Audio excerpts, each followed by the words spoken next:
All right, it's probably Happy New Year 2025, or it's going to happen very soon. In any case, very excited to see you at the end of 2024 or very early 2025. I wish you all the best for the coming year, and I just all of us, our collective wish is for the camera industry to grow, for filmmaking and photography community to grow, and to be able to do better, become better with the help of AI, and not to get bogged down by, and really push our art and not to get bogged down by this advent of AI. Having said all of that, we have two fantastic tools in the front of us. They can be tools, or they can be absolutely passion things for you. This is a Z6III, a camera that I dearly love, and this is the Z5, a camera that I dearly love. I love these two cameras, and I don't know which one I love more. And I understand that this is going to be the situation for many people, that many will love both of these cameras and they'll not know how to decide between these two. So if you have to choose one, if you have budget for one, which one are you going to go for? I'm going to try and answer that question to you today.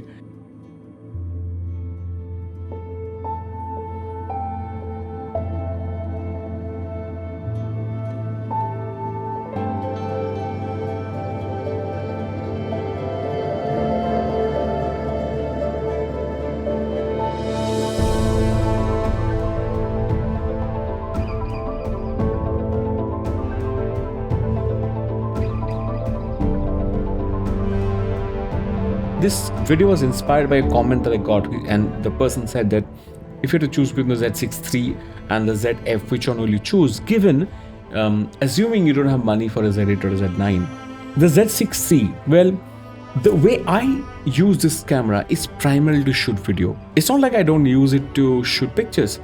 I definitely shoot pictures with the Z6III. But when I have video on my mind, I don't reach out for my Z8, which I'm shooting this on right now. I don't reach out for my Sony A7 IV or the ZF or even the X-T5 or the Z50 or the Z30. I actually go for the Z6III. That's because it has the least amount of bottleneck. I often don't like to shoot at 8K if I need something more than 6K. The Z8 does not have 6K. I want at times a little bit more than 4K. I can have this one. At times I need RAW. I can shoot RAW with this one. I need to shoot faster at 4K 60 full frame. I can do that with this camera. What if I want to shoot 4K 120? I can do that with this camera, of course, with the crop of 1.5 times crop. What if I want to shoot at full HD 240, which I've done quite a few times recently, the Z6III. I think one of the things about creativity is that when you have an idea, you want to feel enabled by the stuff you have, by the gear you have to pull off that idea. Now, that's the reason why when I am thinking video and I'm thinking of a video idea, I don't want to be stuck by the limitations of the ZF. And that is the reason why I reach out for my Z6III. Does it mean it's not a good photo camera? We'll talk about it. Of course, it is a great photo camera. When do I actually use my ZF?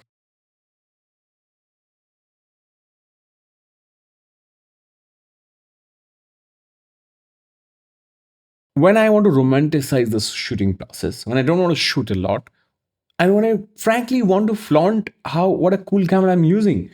Honestly, it's a real thing. At times you want to show people that look at the camera I am sporting. I absolutely love the simplicity of that. I think I bring it down to just a few things. I'm not trying to do too many things with ZF. I'm not trying to carry large exotic lenses like the 70 to 200 or the 85 1.2. I'm not trying to do that, or I'm not trying to shoot even a 51.2. I'm happy with the 40, which is ironically on the Z6C right now. I'm happy shooting a 40 f2. I'm happy shooting a manual focus tiny Chinese lens. I'm happy shooting the 28 2.8. I'm happy shooting just the simple 51.8, which is video is being recorded on right now. The ZF is when time when I want to indulge in the process of shooting. I'm not looking for too many custom buttons. I'm looking for simplicity. I'm looking for a stripped down, more pure more authentic shooting experience and shooting mostly for myself.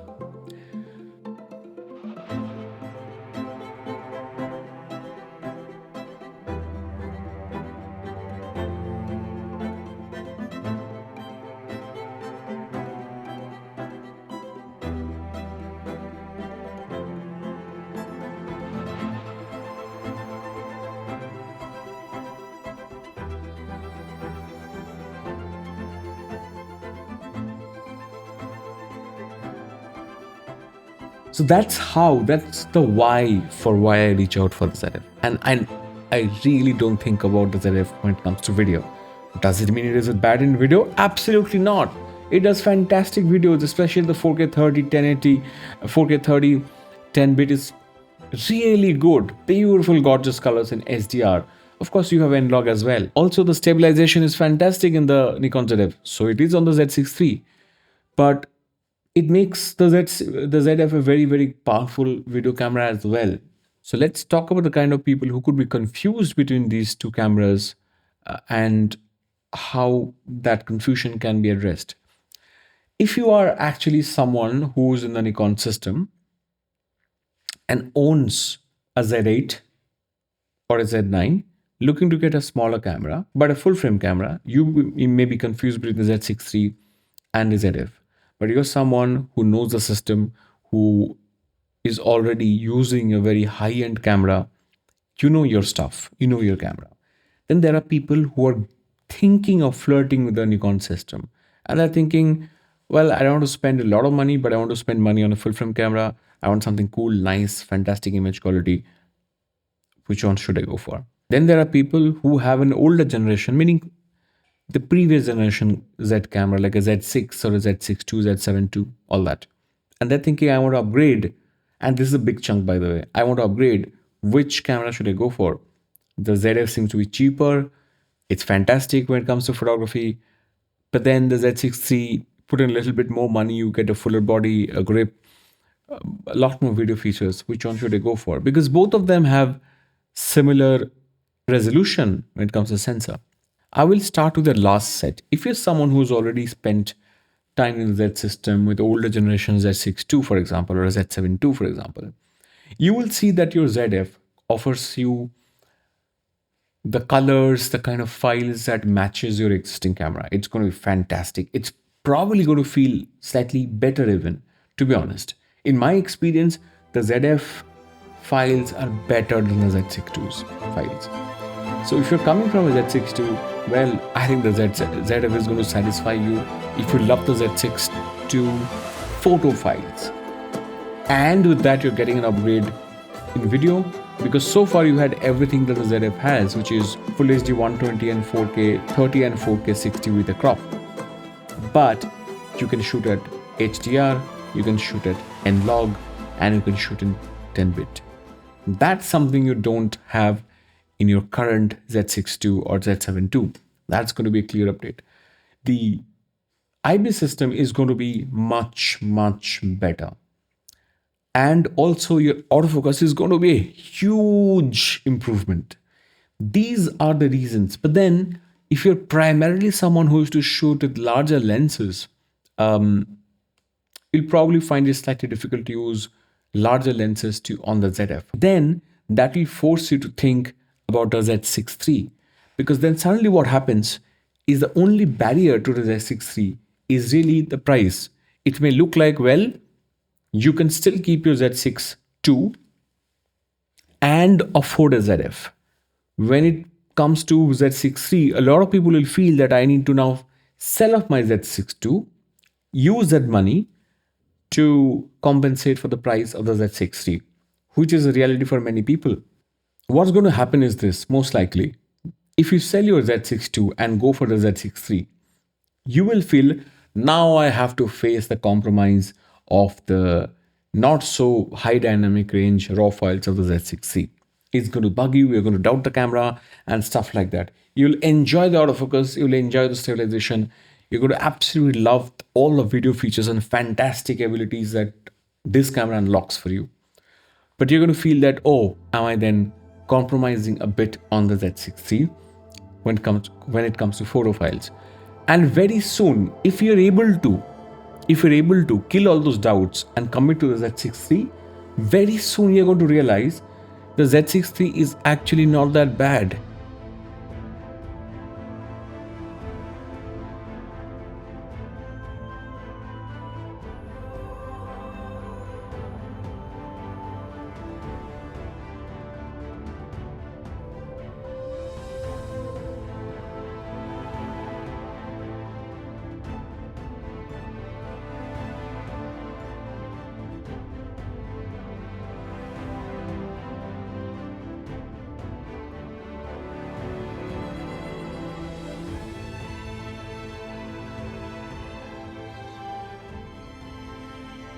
Also, after ISO 800 onwards, this camera, the files are as good as any in the market. But what you get is that 20 FPS, which you had never used before. You did not shoot at 20 FPS with the Z6 II or the Z7 II. The ability to shoot at that, even for weddings, even for portraiture, even for products, it's going to unlock a lot of creative opportunities for you. You can create new looks, new situations, new moments. It frankly is going to be fun if you can shoot at 120 FPS silently. It's going to be fun. You're not going to have any distortion while you shoot at 120 FPS. You can shoot sports, you can shoot fast moving things. It's really going to transform your overall photo shooting experience because this camera is far more efficient while shooting pictures. So let's look at it this way. When you look at the Z6 III and think photos, oh, is it the right photo camera? You're only thinking, oh, there's a bit of dynamic range compromise. What you're not probably including in an argument is the fact that the rest of the things all come together to make you a better photographer, to make you a much better creator when it comes to photography, which is about fast shooting, great autofocus, high efficiency raw files, to have so many different subject detect options and all of those things. And therefore, I think the Z6 III is a definitely good upgrade if you are sitting with a Z7 II or a Z6 III. If you can keep those cameras and then still add this to your sort of repertoire, it's going to be great. Arsenal, it's going to be great. If you have to sell one and then buy a new camera, I would say go for the Z6 III. What if you're someone who's flirting with the Z system? Well, if you're flirting with the Z system, and if you're coming from a different system and probably want to just taste the Z system a little bit, I think you need a camera that can do almost all of it, but does it well and does it with style. I genuinely feel that in that case, you should try and get a very good deal on the Nikon ZF, because you will absolutely love the Nikon experience, the Nikon colors, the files. You get the best Nikon files that you can get out of the ZF. Then, of course, there's a beautiful black and white mode. The experience that it will unlock for you photographically is fantastic, because just with one click, you move from color photos to black and white photos. And within black and white photos, there are quite a few different picture profiles. When you import those photos into Lightroom, you're going to see that particular picture profile that you shot that particular shot on is already applied on your Lightroom RAW. So you do a little bit of tweak, all right, to those black and white raw photos and export them, and you don't have to tweak much. But because trust me, oh my god, the black and white photos out of the ZF is fantastic. You become an artist instantly because you have this camera. That's how privileged you're going to be. You'll realize that a build quality that everyone talks about when it comes to Nikon, you'll feel that the moment you hold the camera and when you start shooting with it. This camera is so good. The clunky sound of the shutter, the metallic feel of the body, the heft of the body, everything feels so well built. Feels like you're bought into something so premium. If you want a Nikon experience, buy the experience. This is a camera for experience. Therefore, I would say Z6 III is a work camera. It's a specialized camera which can do two things very, very well, very, very efficiently. But you're trying, right? You're just playing around with the system. You're not going to invest in expensive lenses to begin with. You're probably going to get one relatively affordable Nikon lens, and then look at a few probably third-party options. So you shouldn't put all that money in the camera. You should buy a Nikon ZF and then probably get a Filtrox lens and get the 40 millimeters 2.f2. You can also honestly do fantastic with the Nikon 28 to 75 2.8 or even the 24 to 70 f4, which is a fantastic, very, very good lens for a kit lens. For any kind of lens, it's a very good lens. If you're someone who has a Z8 and Z9 and I'm thinking, well, which one of these cameras should you buy? My first question to you is, why are you even confused? You are in the system, you know everything. What do you think you should get? Why do you think you should get, if it's a companion camera to your Z8 and Z9, go for the Z6III. It's a no-brainer. If it's a camera that's supposed to you will carry for pleasure, for fun, for personal photography, and you're considering between Fuji and ZF, trust me, don't go for Fuji because you're going to spend money on extra lenses. Just get a few nice Viltrox lenses, get the 40f2, get the 28, even the 26 2.8, and get the Nikon ZF. If it's pleasure, get the Nikon ZF. If it's an additional camera that you need to add to your arsenal for work, get the Nikon Z6III. I think I've been able to give you an overall I have been able to give you handles on how to decide between these two cameras. In conclusion, I must say that there are a few things that you should know about these two cameras. At least I am in a position to share from these two about these two cameras. I think the autofocus on the Z6III is better than the ZF. There are moments when I also feel that the autofocus on the Z6III is better than that of the Z8. But then there are those other moments when I feel that the Z8 is better in terms of autofocus.